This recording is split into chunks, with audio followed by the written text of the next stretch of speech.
ദ്വാരിക പ്രസാദ് മഹേശ്വരി തൻ്റെ കവിതയിൽ ദീപം ഒരു പ്രതീകമായി ഉപയോഗിച്ച് മനുഷ്യജീവിതത്തിലെ അന്ധകാരം, അതായത് നിരാശ, വിദ്വേഷം, അനീതി എന്നിവ അകറ്റാൻ വേണ്ട മാർഗം വ്യക്തമാക്കുകയാണ്. വെളിച്ചം മാത്രം മതിയാകില്ല, അത് സ്നേഹത്തിലും കരുണയിലും നിറഞ്ഞിരിക്കണം.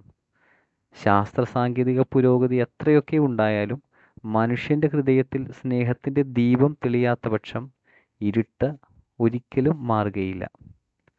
അന്ധകാരത്തിനെ നേരിടാൻ ആദ്യം ധൈര്യം കാണിച്ചത് മനുഷ്യൻ്റെ ആത്മവിശ്വാസവും പ്രത്യാശയുമാണ്. പലപ്പോഴും നമ്മൾ തെളിയിക്കുന്ന ദീപങ്ങൾ കാറ്റണച്ചു കളയുകയും എങ്കിലും മറ്റുള്ളവർക്കായി സ്വയം ജ്വലിച്ചവർ നൽകിയ പ്രകാശം ലോകത്തെ ഇന്നും തെളിയിച്ചുകൊണ്ടേയിരിക്കുന്നു. ദീപവും കൊടുങ്കാറ്റും തമ്മിലുള്ള ഈ പോരാട്ടം എന്നും തുടരും. പക്ഷേ ഭൂമിയിൽ ഒന്നെങ്കിലും ദീപം തെളിഞ്ഞു നിൽക്കുന്നിടത്തോളം കാലം ഒരിക്കലെങ്കിലും ഇരുട്ടുമാറി പുതിയൊരു പ്രഭാതം വന്നു ചേരും. ഈ കവിതയിലെ മുഖ്യമായ സന്ദേശം സ്നേഹവും പ്രത്യാശയും നിറഞ്ഞ മനുഷ്യജീവിതമാണ് ലോകത്തെ ഇരുട്ടിൽ നിന്ന് വെളിച്ചത്തിലേക്ക് നയിക്കുന്നത്. കവയത്രി പറയുന്നത് വെറും വെളിച്ചം മാത്രം മതിയാകില്ല, അത് സ്നേഹത്താലും കരുണയാലും നിറഞ്ഞിരിക്കണമെന്നതാണ്. മനുഷ്യരുടെ ഹൃദയങ്ങളിൽ സ്നേഹത്തിൻ്റെ ദീപം തെളിയുമ്പോഴാണ് സമൂഹത്തിലെ ഇരുട്ടുകളായ വിദ്വേഷം, വെറുപ്പ്, അനീതി, അജ്ഞാനം എന്നിവയെല്ലാം ഇല്ലാതാവുന്നത്. അതായത് മനുഷ്യൻ്റെ പ്രവൃത്തികളിൽ സ്നേഹം ചേർത്താൽ മാത്രമേ ലോകം യഥാർത്ഥത്തിൽ പ്രകാശത്തോടെ നിറയുകയുള്ളൂ. ശാസ്ത്ര സാങ്കേതിക രംഗത്ത് വലിയ പുരോഗതിയും നേട്ടങ്ങളും ഉണ്ടായിട്ടും അത് മനുഷ്യജീവിതത്തെ യഥാർത്ഥ വെളിച്ചത്തിലേക്ക് കൊണ്ടുവന്നിട്ടില്ല.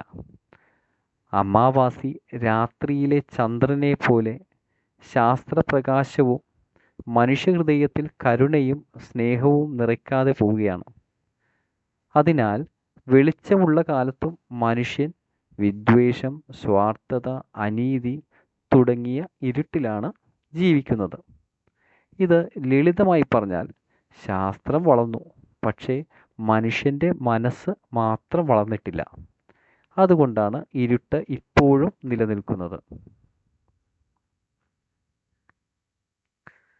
സ്നേഹവും കരുണയും ഇല്ലാത്ത വെളിച്ചം മനുഷ്യനെ യഥാർത്ഥ വഴിയിലേക്ക് നയിക്കുന്നില്ല. ഇതിനു പുറമെ പ്രകാശമുള്ളതായി തോന്നിയാലും അത് മാനുഷികത ഇല്ലാത്തതിനാൽ അന്ധകാരത്തിനോട് തുല്യമാണ്. മനുഷ്യനെ മുന്നോട്ട് കൊണ്ടുപോകുന്നത് ഹൃദയത്തിലെ സ്നേഹമാണ്, വെറും പുറമേയുള്ള വെളിച്ചമല്ല എന്നുള്ളതാണ് ഇതിൻ്റെ സാരാംശം.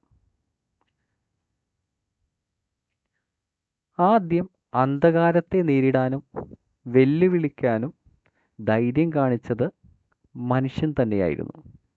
ജീവിതത്തിലെ ഇരുട്ടുകൾ കടക്കാൻ മനുഷ്യൻ തന്നെയാണ് ദീപത്തെ പ്രത്യാശയുടെ നാവായി മാറ്റി മനുഷ്യർക്ക് വഴി കാണിച്ചു തന്നത്.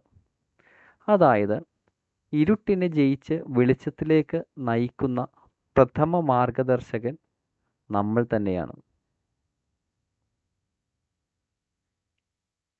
ഈ വരികൾ നമ്മളോട് പറയുന്നത് പരിശ്രമവും പ്രത്യാശയും തുടർന്നുകൊണ്ടിരിക്കണം.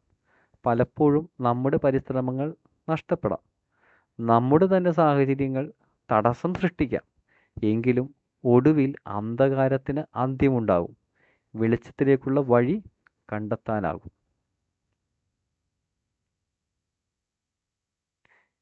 ഈ വരികളിലൂടെ കവയിത്രി നമ്മളോട് പറയുന്ന കാര്യം മഹത്തായ പ്രവൃത്തികളും സ്നേഹവും പ്രത്യാശയും ഒരിക്കലും അണയുന്നില്ല.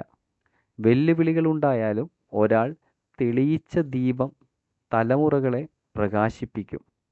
ലോകത്ത് ഒരു ദീപമെങ്കിലും തെളിഞ്ഞു നിൽക്കുന്നിടത്തോളം അന്ധകാരത്തിന് ഒരിക്കലും ജയിക്കാൻ കഴിയില്ല.